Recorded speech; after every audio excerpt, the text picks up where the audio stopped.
গল্পকথন by Kallol chapter 2 তে আজকে আপনাদের জন্য আছে তানকিউল হাসানের গল্প ইদ্রিস মিয়ার ঈদ।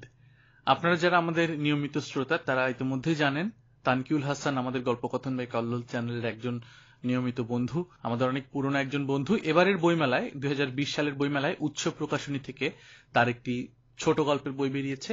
এখানে 22টি গল্প আছে। বইটির নাম কেচ্ছা। আপনারা যারা বইটি সংগ্রহ করতে চান তারা রকমারি.com থেকে সংগ্রহ করতে পারেন। আমরা লিংকটা ডেসক্রিপশনে দিয়ে দিচ্ছি, আশা করছি আপনাদের ভালো লাগবে। আর এর আগে আমি তার আরেকটি গল্প পড়ে শুনিয়েছিলাম, হিচ হাইকার। আপনারা চাইলে সেটিও যারা শোনেননি তারা শুনে নিতে পারেন। শুরু করছি তানকিউল হাসানের গল্প ইদ্রিস মিয়ার ঈদ। ইদ্রিস মিয়াকে তার বয়স কত জিজ্ঞেস করলে কিছুক্ষণ এদিক ওদিক তাকায়, বিড়বিড় করে কি সব হিসাব নিকাশ করে, তারপর মাথার তালু চুলকায়। তাকে সে সময় মনে হয় চরম ধাঁধায় পড়েছে। আসলে সে তার বয়স জানে না। আন্দাজের উপর মুখে যখন যা আসে তাই বলে। কখনো বলে 55, আবার কখনো বলে 45। তার বাবা মোখলিস মিয়া ছিলেন খেয়া নৌকার মাঝি। তার সারাটা জীবন কাটিয়ে দিয়েছেন কুশিয়ারা নদীতে মানুষ পারাপার করে। খেয়া নৌকার মাঝিরা সাধারণত বাচ্চাদের জন্মের দিন তারিখ লিখে রাখে না, অতএব মোখলিস মিয়াও রাখেননি। তার 72 বছরের জীবনের প্রায় পুরোটাই ছিল নদীর দুই তীরের মধ্যেই সীমাবদ্ধ। মোখলিস মিয়ার 11 সন্তানের মধ্যে বড় ছেলে ইদ্রিসের জন্ম হয়েছিল দেশভাগের সময়, এটুকু তার পরিষ্কার মনে আছে। কিন্তু কোন সালে দেশভাগ হয়েছিল তা তার মনে নেই। এই তথ্যের ভিত্তিতে ইদ্রিস মিয়ার বয়স 43 বছর। পেটানো শরীর, গায়ের রং একসময় তামাটে ছিল, বর্তমানে তা পুড়ে কুচকুচি কালো। গাল ভর্তি কাঁচা পাকা দাড়ি, রোদে পোড়া কুচকানো চামড়া, কোটরে ঢোকা চোখ। চেহারার দিকে তাকালে মনে হয় তার বয়স 60-এর উপর। ইদ্রিস মিয়ার কাজেরও কোনো ঠিক ঠিকানা নাই। বছর অন্তত 4 বার তার পেশা বদল হয়। তাকে কেউ তার পেশা সম্বন্ধে জিজ্ঞেস করলে বলে, ফ্লাইং বিজনেস, যখন যে কাজ পাই সে কাজ করি। ফ্লাইং বিজনেস শব্দটা সে ইদানিং চেয়ারম্যান সাহেবের কাছ থেকে শিখেছে। কিছুদিন আগে চেয়ারম্যান সাহেবের বাড়িতে তার কিছু বিলেতি আত্মীয় স্বজন বেড়াতে এসেছিলেন। এই উপলক্ষে চেয়ারম্যান সাহেব খাসি জবাই করেছেন। বাজার থেকে বিশাল চিতল মাছ কিনেছেন। এক কথায় বিশাল আয়োজন। দুপুরবেলা আমন্ত্রিত অতিথিরা খেতে বসেছেন। ইদ্রিস খাবার টেবিলের একপাশে দাঁড়িয়ে আছে। আমন্ত্রিত অতিথিদের কোনো কিছুর প্রয়োজন হলে এগিয়ে দিচ্ছে। চেয়ারম্যান বাড়িতে মেহমান এলে এ ধরনের কাজ ইদ্রিস প্রায়ই করে। বিনিময়ে একবেলা ভালো খাবার জোটে। সেদিন চেয়ারম্যান সাহেবের এক আত্মীয়কে ইদ্রিস খুব খাতির করল। ভদ্রলোক বসেছেন চেয়ারম্যান সাহেবের বাঁ দিকে। তার যখন যা প্রয়োজন পড়ছে ইদ্রিস তীক্ষ্ণ দৃষ্টিতে সেদিকে খেয়াল রাখছে। যেমন ভদ্রলোকের পানির গ্লাসে পানি শেষ হতে না হতেই পানি ঢেলে দিচ্ছে, ভাত তরকারি বেড়ে দিচ্ছে, বাটি থেকে মাছ মাংসের সব বড় বড় টুকরো বেছে দিচ্ছে। ভদ্রলোক ইদ্রিসের সেবায় খুশি হয়ে যাবার সময় তাকে 100 টাকা বকশিশ দিলেন।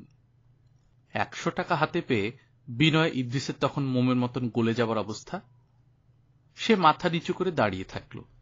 আমন্ত্রিত অতিথি তার কাঁধে হাত রেখে জিজ্ঞেস করলেন, তোমার নাম কি? ইদ্রিস তার নাম বলল। অতিথি এবার জিজ্ঞেস করলেন, তুমি কি কাজ করো ইদ্রিস মিয়া? ইদ্রিস কিছু বলার আগে চেয়ারম্যান সাহেব হেসে বললেন, ওর কাজ কামের কোনো ঠিক ঠিকানা নাই, ফ্লাইং বিজনেস টাইপের কাজ, যখন যা পায় করে, তবে খুব বিশ্বাসী আর বিশ্বস্ত একজন লোক। ফ্লাইং বিজনেস শব্দটা সেদিনই ইদ্রিসের মাথায় ঢুকে গেল। এরপর কেউ তাকে কাজ সম্বন্ধে জিজ্ঞেস করলে সে গম্ভীর গলায় বলে, ফ্লাইং বিজনেস। প্রশ্নকর্তা যদি জিজ্ঞেস করে, এইটা আবার কোন ধরনের বিজনেস? ইদ্রিস তখন চোখে মুখে স্পষ্ট বিরক্তি ফুটিয়ে বলে, জটিল ব্যাপার স্যাপার, আপনি বুঝবেন না। ইদ্রিস অগ্রহায়ণ মাসে ধান কাটে, শীতে হাকালুকি হাওড়ে পাখি শিকার করে পরে তা ফেঞ্চুগঞ্জ বাজারে বিক্রি করে। যেহেতু অতিথি পাখি শিকার করা নিষিদ্ধ, এই জন্য দুবার তাকে জেলও খাটতে হয়েছে। দুবারই চেয়ারম্যান সাহেব অনেক ঝক্কি ঝামেলা করে ছাড়িয়ে এনেছেন। বর্ষার মৌসুমে ইদ্রিস হয়ে যায় গয়না নৌকার মাঝি। কিছুদিন আগেও গয়না নৌকার মাঝি হিসেবে কাজ করেছে। দিন 15 হলো নৌকার মালিক হঠাৎ করে তার নৌকা বিক্রি করে দিয়েছেন। মালিক কেন নৌকা বিক্রি করলেন এই ব্যাপারটা ইদ্রিসের মাথায় ঢুকল না। সে ক্ষোভের সঙ্গে নৌকার মালিককে জিজ্ঞেস করল, অহন বিজি সিজন চলতেছে, আপনি নৌকা বেচে দিলেন কেন? আমার পরিবার চলবো কেমনে? নৌকার মালিক তার কথার কোনো জবাব দেয়নি। ইদ্রিসের বর্তমান পেশা জেলে। সহায় সম্পত্তি বলতে একটা ডিঙি নৌকা, হাকালুকি হাওরের পাড়ে বাপদাদার ভিটা, ছোট্ট এক চিলতে ধানি জমি, যা এখন 10 হাত পানির নিচে। তার গ্রামের নাম যুধিষ্ঠিপুর, ঘিলাছড়া ইউনিয়ন, উপজেলা পেঞ্চুগঞ্জ, জেলা সিলেট। পারিবারিক জীবনে ইদ্রিস বিবাহিত, এক ছেলে বদি, 2 মেয়ে শাবানা, ববিতা আর স্ত্রী জয়নবকে নিয়ে অভাব অনটনের ছোট্ট সংসার। স্ত্রী জয়নব চেয়ারম্যান বাড়ির কাজের ঝি। ইদ্রিস ওই বাড়ির লোকজনের নানান ফুটফরমাস খাটত, সেখান থেকে জয়নবের সঙ্গে পরিচয়, পরে প্রেম এক পর্যায়ে টিটকারি রঙ্গতামাশার বাইরে চলে গেল। জয়নব তখন 3 মাসের অন্তঃসত্ত্বা। চেয়ারম্যান সাহেব বেগতিক দেখে তার সঙ্গে জয়নবের বিয়ে দিয়ে দিলেন। 1992 সালের বর্ষাকাল, কোরবানির ঈদের দিন ভোরবেলা। সূর্য উঠলেও পুরো আকাশ এখনো মেঘে ঢাকা, চারদিক অন্ধকার হয়ে আছে। দেখেই মনে হচ্ছে যখন তখন বৃষ্টি নামবে।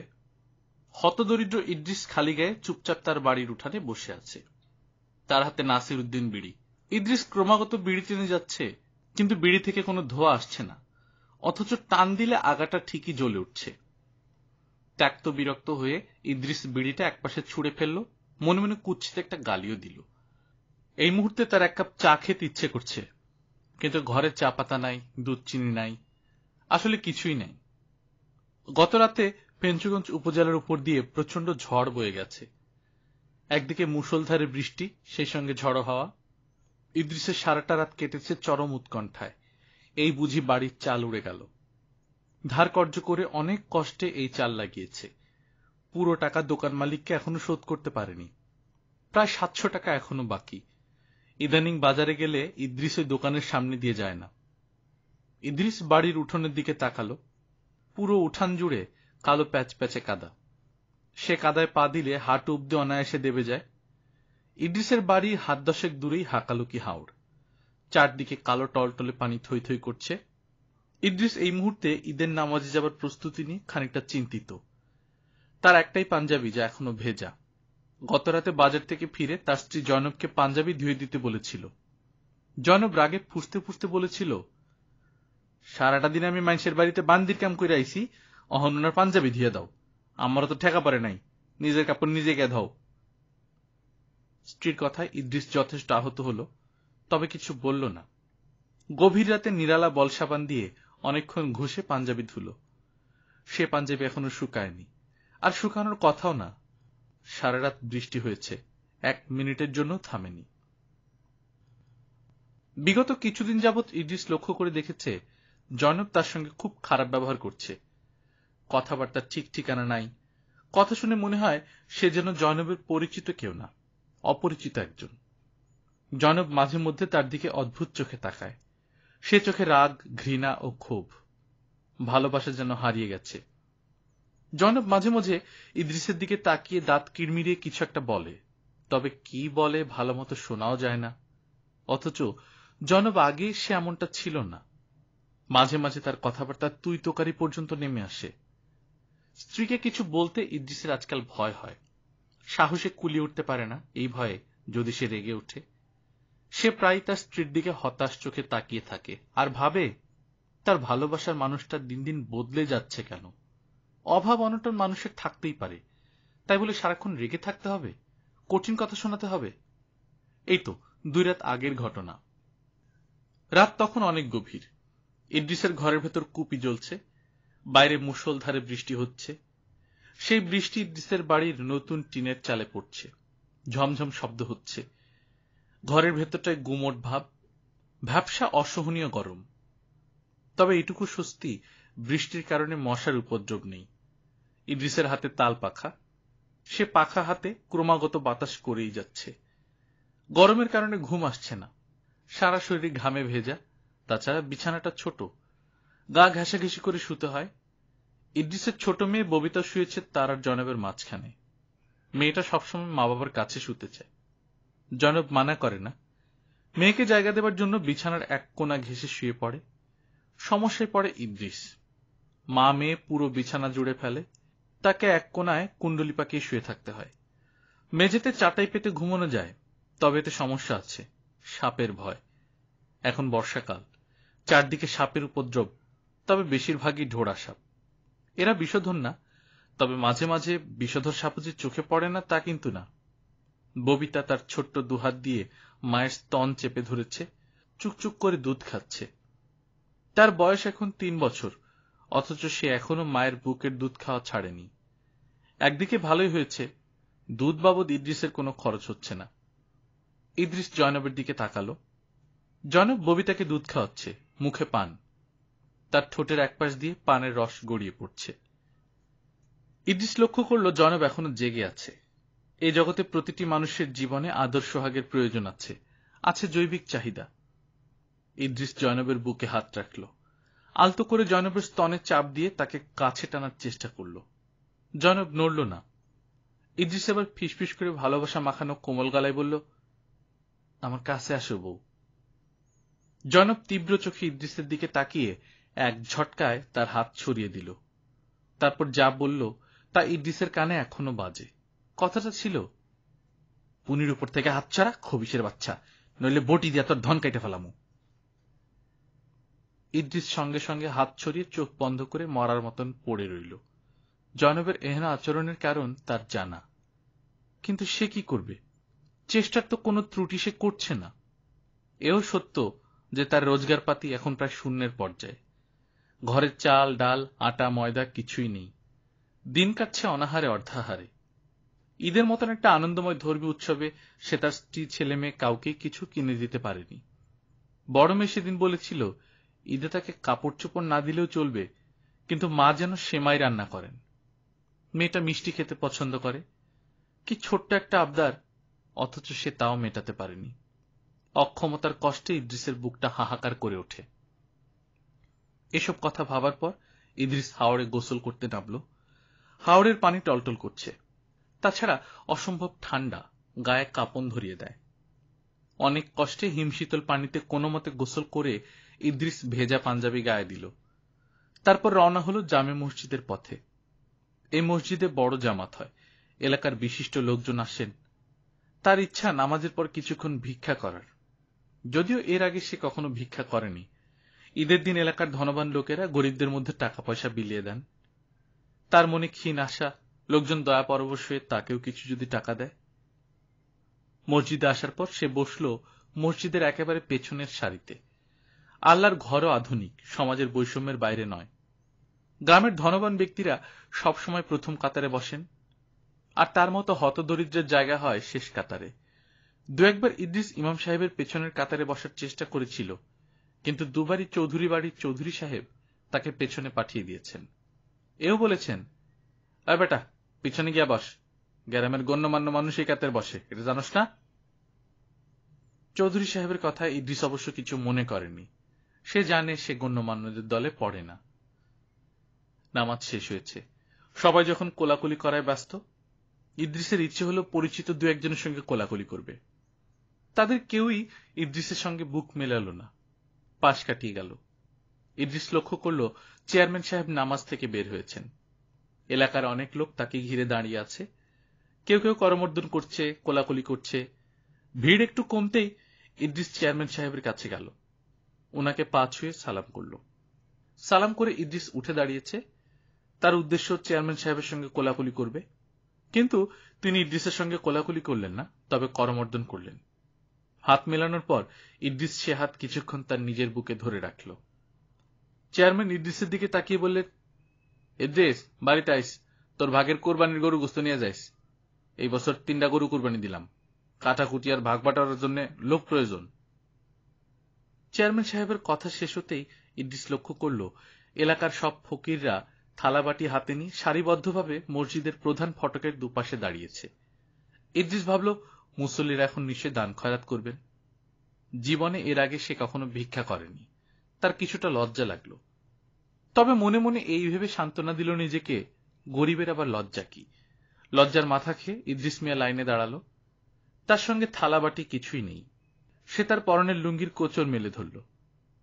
লোকজন পকেট থেকে টাকা পয়সা বের করে ফকিরদের দিতে শুরু করেছে। ইদ্রিস চুপচাপ লাইনের পেছনের দিকে দাঁড়িয়ে আছে। মুসল্লিরা এখনো তার কাছে আসেনি। ইদ্রিস অপেক্ষা করছে। হঠাৎ তার চোখ পড়ল লাইনের একেবারে শেষ মাথায়। সে বিস্মিত হয়ে লক্ষ্য করল তার ছেলে বদি ও মেয়ে শাবানা খালি গায়ে গামছা মেলে দাঁড়িয়ে আছে। শাবানার কোলে ববিতা। রাগে, দুঃখে, অপমানে তার চোখে পানি এসে গেল।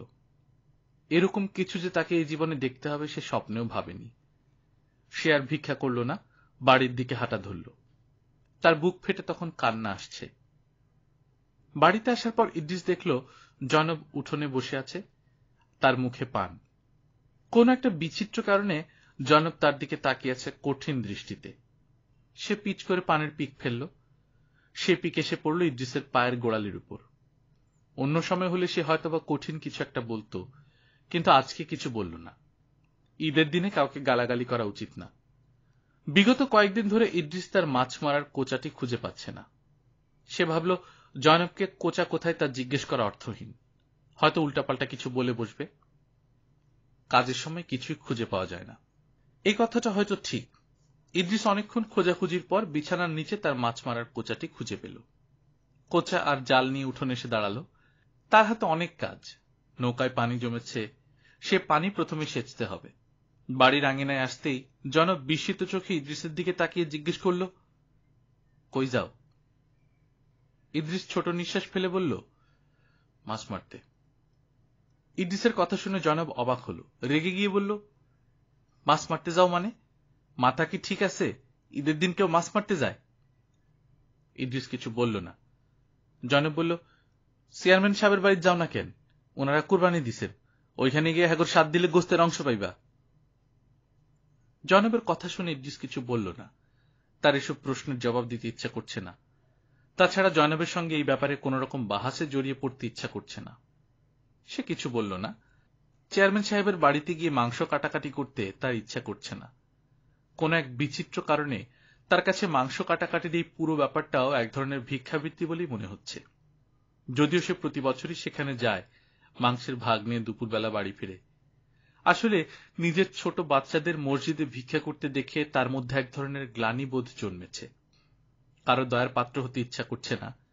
তার মাথায় অন্য ভাবনা। এখনই নৌকা নিয়ে হাওড়ে মাছ মারতে নামবে, তারপর বাজারে নিয়ে যাবে বিক্রি করতে। মাছ বিক্রির টাকা দিয়ে বাজার সদাই করে ঘরে ফিরবে। ঈদের দিন ভালো মন্দ কিছু খেতে ইচ্ছে করছে। আতপ চালের ভাতের সঙ্গে ভুনা গরুর মাংস। চেয়ারম্যান বাড়িতে কাজ করার সুবাদে জয়নবের রান্নার হাত ভালো। সে যা রাঁধে তাই অমৃত সম। সেদিন ইদ্রিস মিয়ার মৎস্যভাগ্য সুপ্রসন্ন ছিল। বেশ বড় আকারের দুটি রুই মাছ তার জালে ধরা পড়ল। বিশাল আকারের দুটি রুই মাছ মারার পর আনন্দে তার চোখে পানি এসে গেল। বিগত কিছুদিন তার কপালে পুঁটি আর কই মাছ ছাড়া কিছুই জোটেনি। আবেগপ্রবণ ইদ্রিস মিয়া নৌকার পাটাতনে মাছগুলো রাখে। সে নৌকায় বসে হাত তুলে মহান সৃষ্টিকর্তাকে তার ধন্যবাদ জানালো। ইয়া আল্লাহ, তুমি রিজিকের মালিক। ইদ্রিসের মাথা এখন অনেক চিন্তা। দুপুরের খাবার জুটেছে, বাড়িতে চাল আছে কিনা দেখতে হবে। সে নৌকা নিয়ে বাড়ির পথে রওনা হল। ঘাটে ভিড়ানোর পর দেখল জয়নব এখনো উঠানে বসে আছে, বাচ্চারা এখনো ফেরেনি। জয়নব বিস্মিত চোখে তাকিয়ে উত্তেজিত গলায় বলল, এত বড় মাছ কই পাইলা? তার মুখে হাসি। ইদ্রিস হেসে বলল, মাছ মারছি, পামু কই আবার? মাছটা এখনই রাইন্দালো। জয়নব আক্ষেপে সুরে বলল, ঘরে একটু চাউল আছে, কিন্তু মশলা তেল কিচ্ছু নাই, কি দিয়ে মাছ রান্ধুম? এই তথ্য ইদ্রিসের জানা নেই। বিগত সপ্তাহখানেক তাদের খাবার জুটেছে চেয়ারম্যান সাহেবের বাড়ি থেকে। চেয়ারম্যান সাহেবের স্ত্রী জয়নবকে স্নেহ করেন। সে বাড়িতে জয়নব অনেকদিন ধরে কাজ করছে। প্রতিদিন কাজ শেষে বাড়ি ফেরার সময় তিনি কিছু খাবার জয়নবকে দেন। যদিও 5 জনের পরিবারের জন্য সে খাবার অপ্রতুল। কারো ক্ষুধা মেটে না, তারপরও তো পেটে দুটো ভাত পড়ছে। ইদ্রিস মিয়া ভেবে পেল না কি করবে। আচ্ছা, বাজারে মাছগুলি বিক্রি করলে কেমন হয়? সে তার স্ত্রীকে বলল, দাঁড়াও, আমি মাছ নিয়ে বাজারে যাইতাছি, মাছ বেচা তেল মশলা আর চাউল নিয়ে আসতাছি। মাছ দুটো নিয়ে ইদ্রিস মিয়া হেঁটে চলেছে। মাছের ওজন অনেক, তার হাঁটতে কষ্ট হয়। বাজার তার বাড়ি থেকে মাইলখানেক দূরে। সারা রাস্তা জুড়ে প্যাচ প্যাচে কাদা জমে আছে। কোথাও কোথাও পা ফেলা মাত্র হাঁটু অব্দি পা দেবে যায়। সে কিছুক্ষণ হাঁটে, তারপর মাছ মাটিতে রেখে কিছুক্ষণ জিরিয়ে নেয়, তারপর আবার হাঁটা শুরু করে। বাজারে আসার পর সে বেশ অবাক হল। বাজারের প্রতিটি দোকানই বন্ধ, শুধু ঘোষবাবুর মিষ্টির দোকানটি খোলা। লোকজন সেখানে বসে মিষ্টি নিমকি খাচ্ছে। সবার গায়ে নতুন জামা কাপড়। ইদ্রিস বেশ কজনের কাছে মাছ বিক্রির চেষ্টা করল। মাছের কানকো দেখিয়ে জোর গলায় বলল, একেবারে জিতা মাছ, এইমাত্র ধরে আনছি। কেউ তার মাছের প্রতি কোনো আগ্রহ দেখালো না। পরিচিত একজন তাকে মাছ বিক্রি করতে এসেছে দেখে অবাক হয়ে বলল, ওই বেটা মাকাল, কোরবানির দিন কেউ মাছ খায়? ইদ্রিস ভাবল কথা সত্য। সে কিছু বলল না। বাজারে মাছ নিয়ে অনেকক্ষণ বসে থাকল। অদ্ভুত ব্যাপার হচ্ছে, একজনও মাছের দরদাম পর্যন্ত করতে আসলো না। উপায়ন্তর না দেখে ইদ্রিস মিয়া মাছ নিয়ে বাড়িতে ফিরে এলো। সেই ঈদের দিন দুপুরবেলা হতদরিদ্র ইদ্রিস মিয়ার পরিবারের কপালে জুটেছিল মান কচু আর হাওড়ের পানি দিয়ে সেদ্ধ করা মাছ, সঙ্গে অল্প ভাত। খাবার সময় তার ছেলে বদি বলল, আব্বা, আমরা কোনোদিন কুরবানি দিব না? ইদ্রিস কিছু বলল না। এই প্রশ্নের উত্তর তার জানা নেই। জয়নাব ছেলের মুখের কথা কেড়ে নিয়ে ফট করে বলে ফেলল, ফকিন্নির পোলা, আর একটা কথা কবি না। ইদ্রিস কিছু বলল না। আহত চোখে স্ত্রীর দিকে তাকালো। লবণ মাখানো সেদ্ধ মাছ খেতে খারাপ হয়নি। বাচ্চারা আগ্রহ নিয়ে খাচ্ছে দেখে তার ভালো লাগছে। পরিশিষ্ট 1993 সালের কথা। বাংলাদেশের লোকজন তখন আমেরিকা আসার স্বপ্নে বিভোর। OP-1 ভিসায় স্বপ্নের দেশে আমেরিকা যাবার বিরাট সুযোগ। সবাই এই সুযোগের সদ্ব্যবহার করছে। আমাদের গল্পের নায়ক ইদ্রিস মিয়াও এই সুযোগ হাতছাড়া করল না। ফেঞ্চুগঞ্জ বাজারে গিয়ে একদিন OP-1 ভিসার ফর্ম ফিল আপ করে ফেলল। আমেরিকার দেশ সম্পর্কে তার কোনো ধারণাই ছিল না। একদিন দুপুরবেলা পিয়ন তার বাড়িতে এসে হাজির। পিয়নকে দেখে সে খুব অবাক হয়েছিল। তার জন্মের পর থেকে এখন পর্যন্ত কোনোদিন পিয়ন তার বাড়িতে আসেনি। সে চিঠি পেয়ে চেয়ারম্যান সাহেবের বাড়িতে গেল। চিঠি পড়ে চেয়ারম্যান হতভম্ব হয়ে কিছুক্ষণ তার দিকে তাকিয়ে রইলেন। তারপর বললেন, ইদ্রিস, তুই তো আমেরিকান সাহেব হয়ে গেলি রে। আমেরিকা আসতে প্লেনের টিকিট লাগে, ভিসা ফিস লাগে। ইদ্রিস মিয়া তার ভিটে বাড়ি সবকিছু বন্ধক রাখার পরে দেখল টিকিটের পুরো টাকা জোগাড় হয়নি। এক পর্যায়ে তাকে ফেঞ্চুগঞ্জ বাজারে চাদর বিছিয়ে ভিক্ষা করে টিকিটের বাকি টাকা জোগাড় করতে হয়েছিল। ইদ্রিস মিয়ার আগমন ঘটল আমেরিকা নামের বিচিত্র এক দেশে। আমেরিকায় আসার পর ইদ্রিস দম্পতির আরো 6 সন্তানের জন্ম হল। কোন বিচিত্র কারণে ইদ্রিস মিয়া তার মেয়েদের নাম বাংলা সিনেমার নায়িকাদের নামে রেখেছে, ববিতা, কবরী, সুচন্দা, শাবানা ইত্যাদি। গোবরে পদ্মফুল বলে বাংলা একটি প্রবাদ আছে। ইদ্রিস মিয়ার জীবনে এই প্রবাদটি সত্য হয়ে ধরা দিয়েছে। তার মেয়েরা যথাক্রমে ডাক্তার, সায়েন্টিস্ট, নার্স এবং ওয়েব ডেভেলপার। ইদ্রিস মিয়ার ছেলেদের একজন আইটি বিশেষজ্ঞ, অন্যজন মার্কিন বিমান বাহিনীতে F-16 বোমারু বিমানের পাইলট। পরম করুণাময় এ আলাভোলা হতদরিদ্র মানুষটির উপর তার করুণাধারা যথেষ্ট পরিমাণে বর্ষিত করেছেন। প্রতি বছর ঈদের আগে ইদ্রিস মিয়ার 27 বছর আগেকার ঈদের দিনটির কথা এখনো মনে পড়ে। সেদিন তার ছেলের প্রশ্নের জবাব সে দিতে পারেনি, আজ পারছে। গতকাল 2 লক্ষ টাকা দেশে পাঠিয়েছে ঈদের খরচ বাবদ। এই গল্প তার মুখে আমি শুনেছি। মানুষের জীবন বড় অদ্ভুত। সবাইকে ঈদের শুভেচ্ছা এবং শুভরাত্রি। গল্পটি সত্য ঘটনা অবলম্বনে। এটি লেখক তার গল্পের শেষে লিখেছেন। আপনারা গল্প শুনছিলেন গল্পকথন বাই কল্লোল চ্যানেলে তানকিউল হাসানের গল্প ইদ্রিস মিয়ার ঈদ। এই গল্পটি আমরা নিয়েছি তানকিউল হাসানের প্রথম প্রকাশিত গল্পের বই কেচ্ছা। এটি উৎস প্রকাশনী থেকে প্রকাশিত। আমরা লিঙ্কটি ডেসক্রিপশনে দিয়ে দিচ্ছি। আপনারা যারা অনলাইনে অর্ডার করতে চান রকমারি থেকে নিয়ে নিতে পারেন। আশা করছি ভালো লাগবে। মোট 22টি গল্প আছে। আপনারা যারা প্রথমবার মতো শুনছেন আমাদের চ্যানেল, কাইন্ডলি সাবস্ক্রাইব করে নেবেন, আমাদের অন্য গল্পগুলো শুনবেন। আশা করছি ভালো লাগবে। নিজে ভালো থাকবেন, আশেপাশের লোকজনকে ভালো রাখবেন। টাটা।